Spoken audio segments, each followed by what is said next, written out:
And if OK, you go sorry, everyone. I do have to interrupt here now. There is some very serious breaking news tonight. The Southport murderer, Axel Rudakubana, has attacked a prison officer.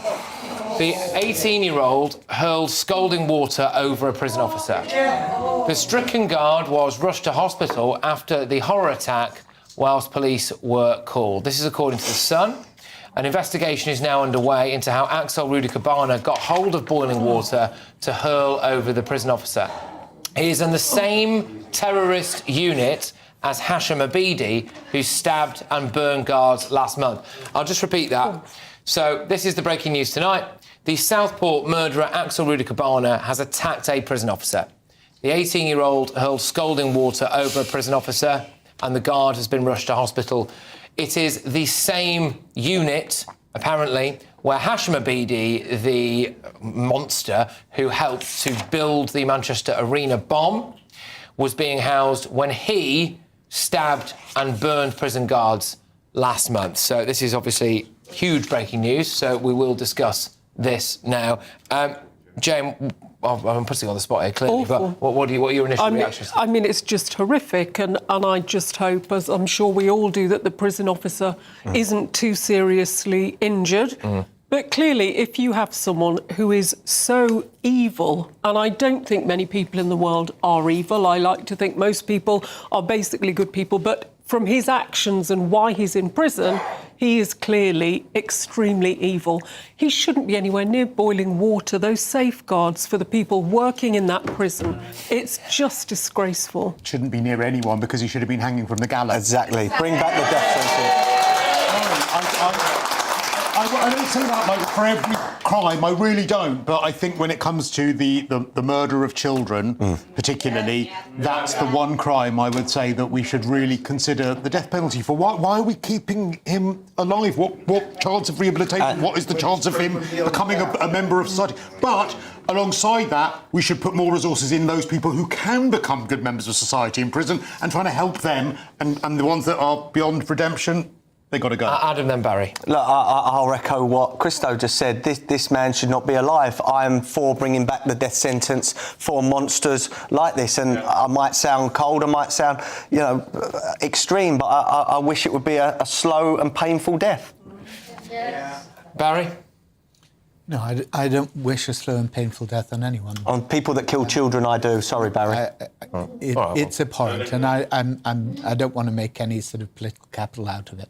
I think I want to know what's going on at HMP Frankland, because the fact that this has happened once was appalling and bad enough. The fact that it's now happened a second time. And, many of you who were discussing this with us, 2-3 weeks ago, when the original attack happened, were saying then these people should not be given any kitchen privileges. They should not have access to utensils. They should not have access to boiling fat and boiling water.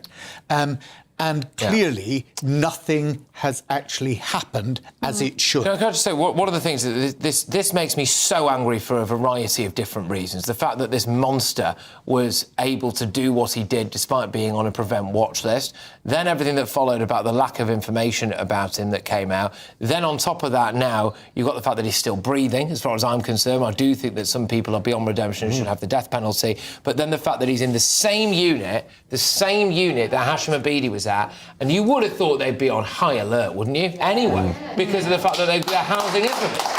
And then this individual has got access to scalding hot water. What about the prison officers? Seriously, this is the other thing I would like to say. 2 weeks ago, I think it was now, in this very room, sitting just in that corner there, we had some brave prison officers who were the dog handlers at some prisons, and they were telling me some horror stories, absolute horror stories. Can we not protect these people? We couldn't protect little girls. We couldn't protect wider society from this guy. We can't protect prison officers. What good is he alive? This guy, I'm sorry. Really, would you bring back the death penalty for this? You would, obviously. I would. His organs would do better with someone else.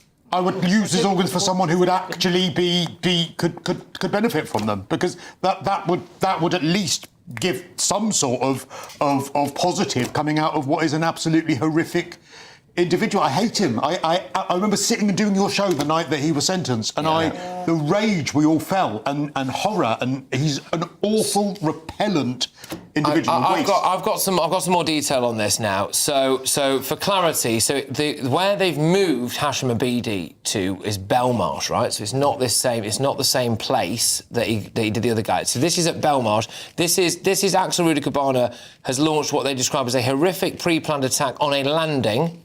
And he is currently on the same unit as Hashim Abidi, who stabbed and burned guards last month. So it's 2 different prisons now. This is emerging. It's Belmarsh in South East London, not that top security one where they lock up the other ones. I have got a police statement for you now to read. So it is that police are investigating an attack on a prison officer at HMP Belmarsh. Violence in prison will not be tolerated, and we will always push for the strongest possible punishment for attacks on our hard-working staff. Scotland Yard have also been on. They've said the Met is investigating after a prison officer was subject to a serious assault at HMP Belmarsh in the afternoon of Thursday, the 8th of May. So that's last week. Should he not just be in solitary confinement? Yes. Tommy Robinson is. Certainly, after it's happened once already that a prison officer is injured with boiling substance, why on earth was he anywhere near, passing him food and drink through a hatch? He should be in solitary confinement.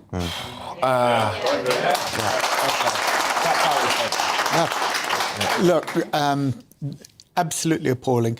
I just want to pay tribute to not just the prison officers who really work in the most awful conditions. And, there are some prisons in this country. I was speaking to somebody who had just been visiting a high-security prison just last week, and he was saying that in some of the prisons, it is run with the authority of the inmates. And that's how outnumbered some of the prison officers feel. And I think we really need to give them far greater support than they have at the moment. Barry, can I ask you, though, do you see any validity or any sense in the idea of someone like him going to having subject to the death penalty? Look, as a matter of principle, I'm against the death penalty. I think there have been a number of cases and where somebody has been, a gentleman there said, when they're, convicted, absolutely guilty, the jury has found them absolutely unanimously decided that they're guilty.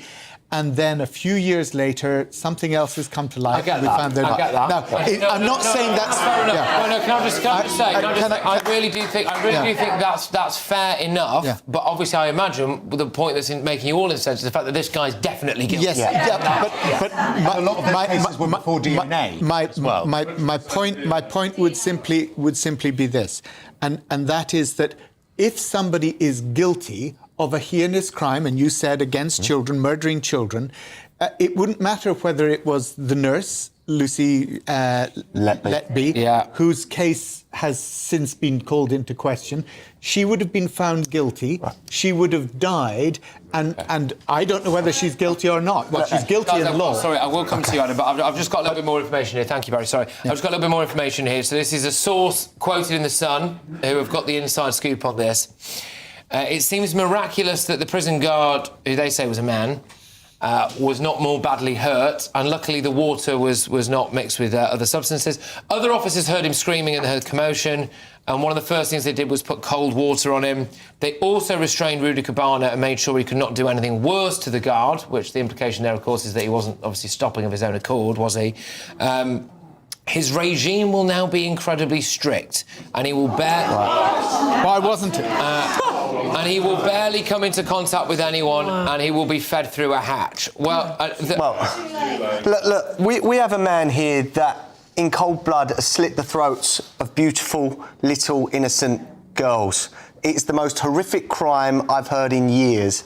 And he is not in solitary confinement. He has more freedoms and more rights and can enjoy his prison stay more than someone like Tommy Robinson. You don't have to like Tommy Robinson, and you do not have to agree with some of the things he says. That man is in solitary confinement 23 hours a day. For his own safety. In health. For his own safety. And for his own safety, because our prisons are being run by extremists. Okay. We need to bring the army in, I think, to help these guards. Okay, all right, guys, let's everyone, I wanted to not lose sight of the actual story in hand here, which is that breaking news. If you are just joining us, by the way, that Axel Rudakubana, the Southport murderer, has, according to The Sun, attacked a prison officer with boiling water.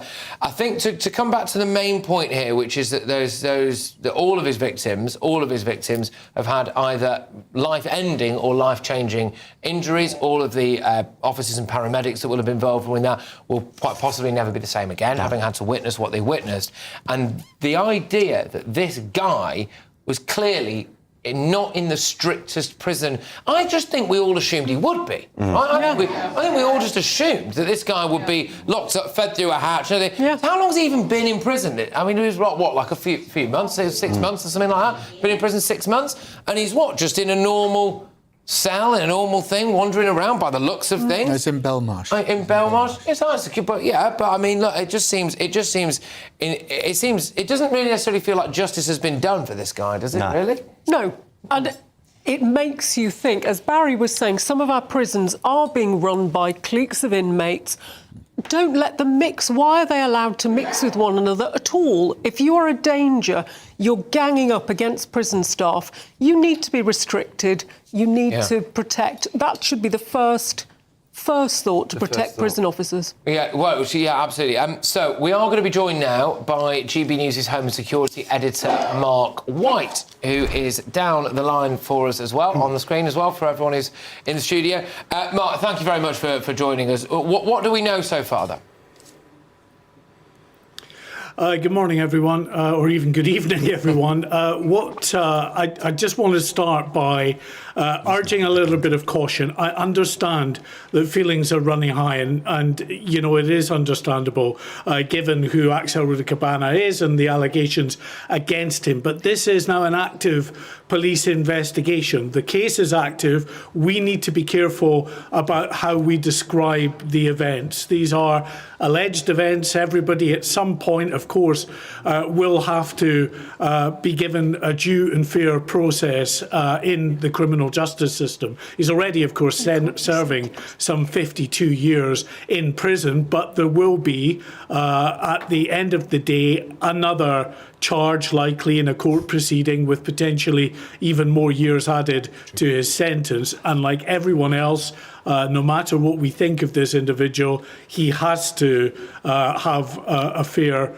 trial at the end of the day. So that's just, you know, for what it's worth, just that note of caution in the way we're describing the events.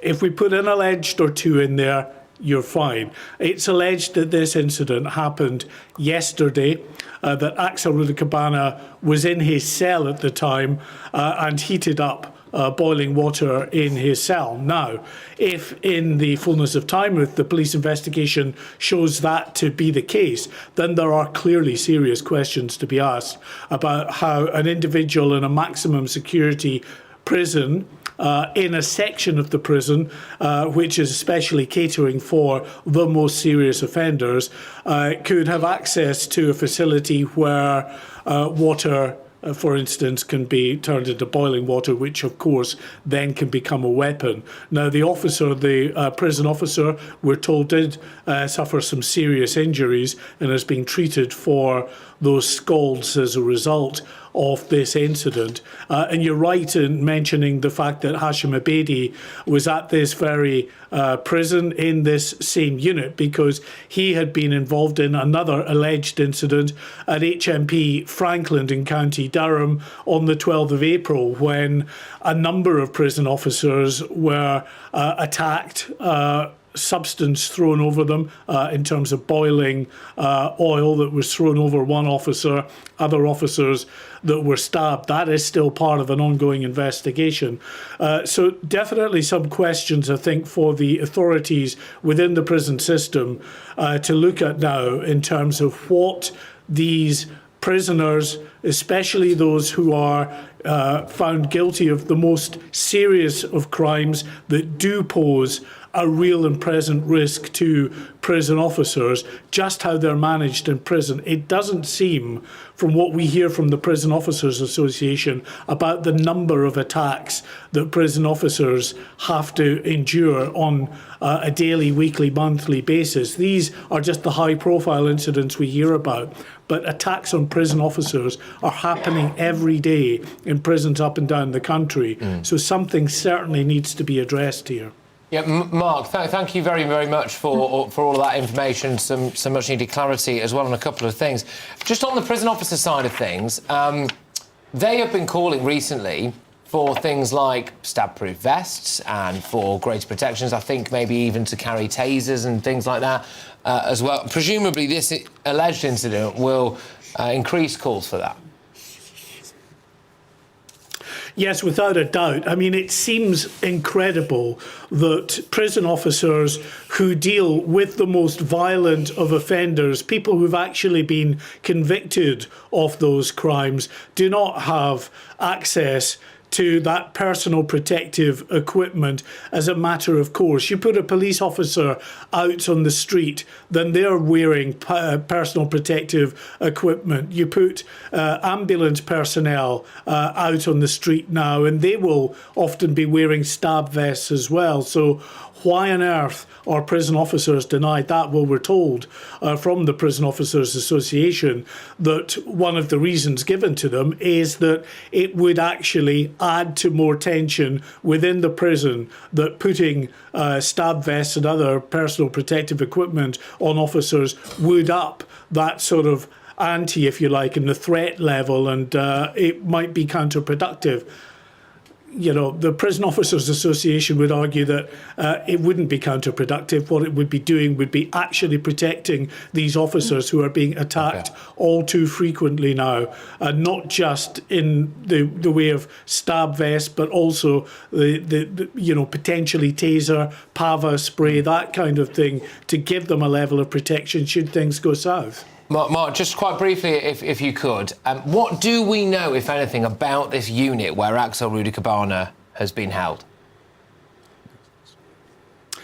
Well, it's a maximum security unit within a maximum security prison. This is the issue. But you still have prisoners who come out, and there's an amount of mixing that they're clearly able to do within the unit, and that's one of the big issues, I think, going forward as well. If you are deemed to be the most violent of offenders, someone who poses a real risk to prison officers, should you effectively be confined to your cell, out for exercise maybe an hour a day, and meals given to you in your cells?